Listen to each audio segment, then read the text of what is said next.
কেমন ভালোবাসে নবী আম্মা খাদিজা,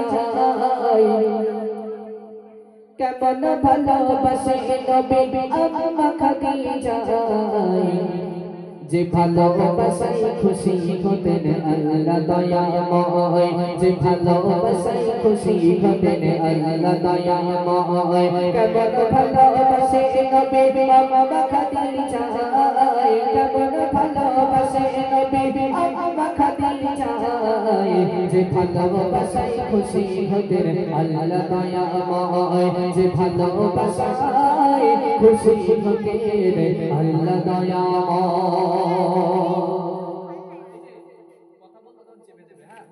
মা খাদিজা রাদিয়াল্লাহু তাআলা ছিলেন অনেক ধনী ঘরের সন্তান, অনেক ধনী ঘরের মেয়ে, কিন্তু আল্লাহ রাসূল বড় গরীব দরিদ্র।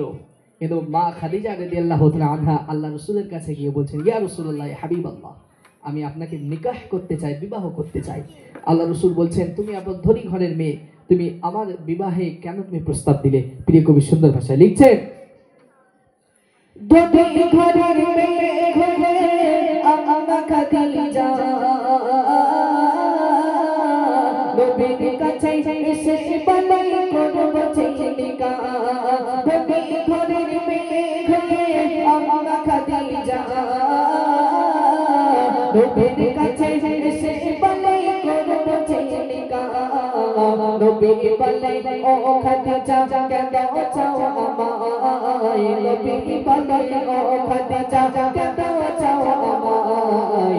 রতনকে রতনে চেনে অন্যকে গহনায়, রতনকে রতনে চেনে অন্যকে গহনায়। কেমন ভালোবাসে নবী আম্মা খাদিজা, কেমন ভালোবাসে নবী আম্মা খাদিজা, সে ভালোবাসায় খুশি হতেন আল্লাহ দয়াময়, সে ভালোবাসায় খুশি হতেন আল্লাহ দয়াময়, সে ভালোবাসায় খুশি হতেন আল্লাহ দয়াময়।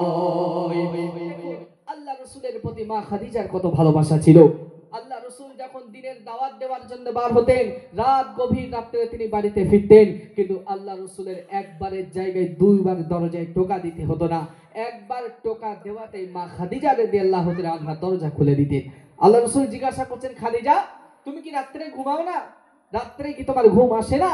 মা খাদিজা রাদিয়াল্লাহু তাআলা আনহা বলছেন, ইয়া রাসূলুল্লাহ, ইয়া হাবিবাল্লাহ, আপনি বাইরে আছেন, আমি আপনাকে ছাড়া আপনি এসে একবারের জায়গায় দুবার টোকা দেবেন, আপনার বেয়াদবি হবে, আমি ওই জন্য রাত্রে ঘুমাই না। আর আল্লাহ রাসূল এই কথাটা শুনে অঝাড় নয়নে কেঁদে ফেললেন যে মা খাদিজা আমাকে কত ভালোবাসে, মা খাদিজা কতটুকু আমার প্রতি ভালোবাসা আছে। আজ দেখুন, আজকে যে সমস্ত মা ফাতেমারা আছেন আমাদের দুনিয়ার বুকে, যে ফাতেমারা আছেন,